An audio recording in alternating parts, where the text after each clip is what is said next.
guys, welcome back to my channel. If you're just seeing my face for the first time or knowing of my existence, my name is Marycolette and we only do premium content over here, so you might want to subscribe. Okay, give this video a very big fat thick thumbs up, and immediately after make sure you comment down below because I love to see your comments. Okay, now without wasting too much of your time, let's get right into this video because I know you came here for the tea and I'm about to give it to you hot.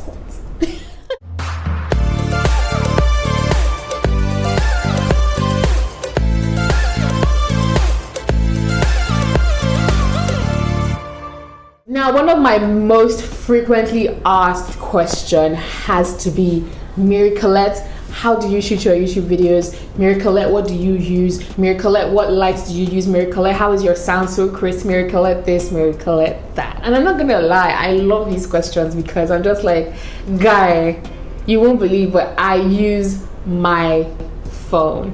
And this video is basically going to explain every single thing that I do to make sure that I get the best out of my phone. Now I'm going to divide this video into 3 basic parts you need to make sure that you have on point before you start shooting your YouTube video basically. So these 3 parts include lighting, sound, and shooting. Now for lighting, the best source of lighting is natural lighting. So make sure that you film in front of a window. I am currently shooting in front of a very big window right now, and that's my major source of lighting. So I always should make sure that I shoot on days when 1, it's really sunny, the weather is really good. 2, I always make sure that I have fuel in my generator because we live in Nigeria. Anything can happen. As I'm speaking to you right now, there is no light.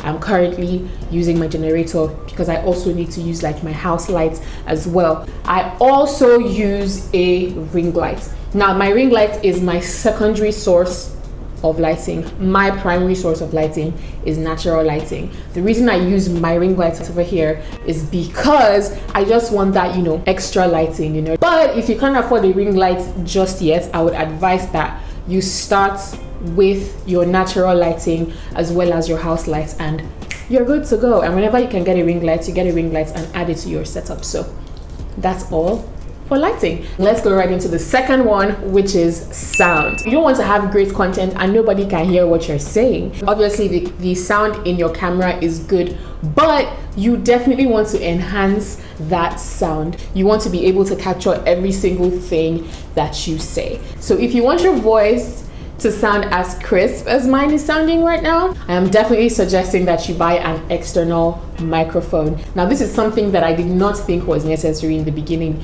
but when I listened to some videos that were shot on people's phones and when they use their inbuilt microphone and the people that use external microphones, the difference is very clear, and I just didn't want to compromise on anything, so I went and got myself an external microphone. The microphone I use is called the Boya microphone.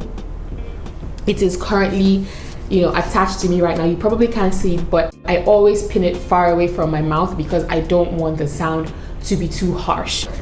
If I bring it close to my mouth and put it around here, you will see that the sound is too harsh, it's too much, and nobody wants to hear all of that. But if you put it far away, like I just did, it still picks my voice, but it's not as harsh as it was when it was close to my mouth. I've been using this mic since I started my YouTube videos. I got it from Jumia. For those in Nigeria, who also want to get this mic, I suggest you get it from Jumia, and it was sold for 5,000 naira at the time. I want to also add that I shoot with my iPhone 11, and there's some people who have phones like mine that when you buy an external microphone, it comes with this audio jack that doesn't really fit into your phone, and that's where an adapter comes in. You need to buy an adapter for your phone that works with your phone. So what happened was I used to use an iPhone 8 Plus before I got my 11, and I had an adapter. Now the thing about it is you would think the adapter would work for your 11, but it doesn't. I had to buy another adapter specifically for my phone. I think it also cost 5,000 naira. So I got the adapter, attached it to my phone before then attaching my external mic. I got it from an Instagram vendor. I don't remember her name, but I'm going to link her page in the description box down below. So if you want to get the adapter, you should definitely check them out. As far as my sound was concerned, everything I spent to make sure that I had, an adapter and an external sound was around 10,000 naira. Another thing you want to know for your sound is that if you're filming your video, you need to shoot in a very quiet environment. You don't want to shoot when there's a construction going on next door. It just affects the whole thing. Your mic picks up the whole sound and it just sounds off. So you want to make sure that where you're shooting is really, really quiet, just so the output is as rich and crisp as possible.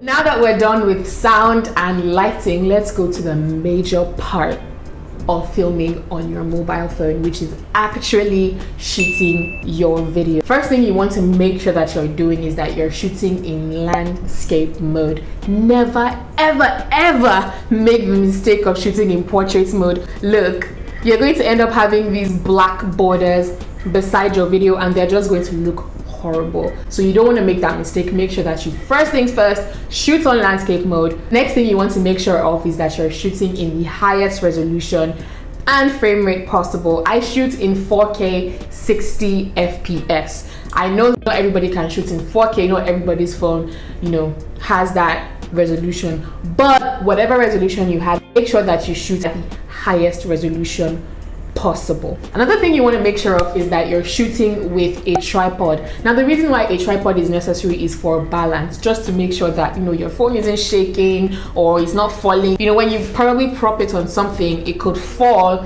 and you raise it back up and it's just not the way it was before. But when you're using a tripod, the exact place you place your phone is where it's going to be from the beginning of the video till the end of the video. If you can't get a tripod or if you can't afford one, you can prop it on maybe a stack of books in the meantime.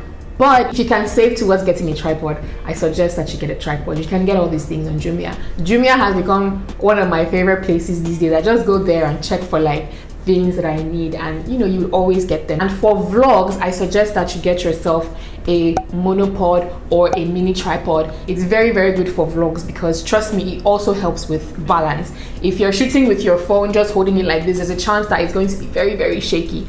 So check Jumia for monopods, check Jumia for mini tripods as well, just to make your vlogs look better. The fact that you're using a phone doesn't necessarily mean your shots have to be wonky.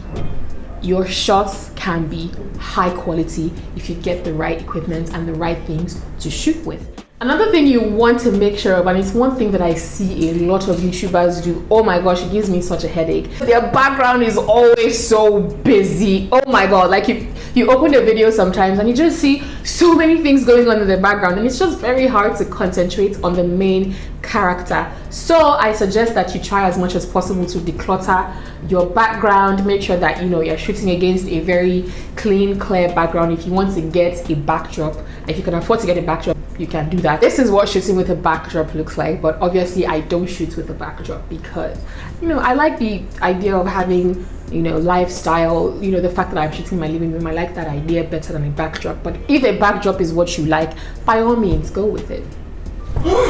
Another thing you want to do when shooting is locking in your exposure. Now this happens to even me. There are times when I've shot and I forget to lock in my exposure. There is something you can do on your phone that when you set your camera, it's set on landscape mode, you've put it on the highest resolution possible, everything, you're satisfied with basically how it looks. What you want to do is press and hold the screen of your iPhone, and as soon as you see the AE/AF thing pop up on your phone, then your exposure is locked and you're ready to shoot.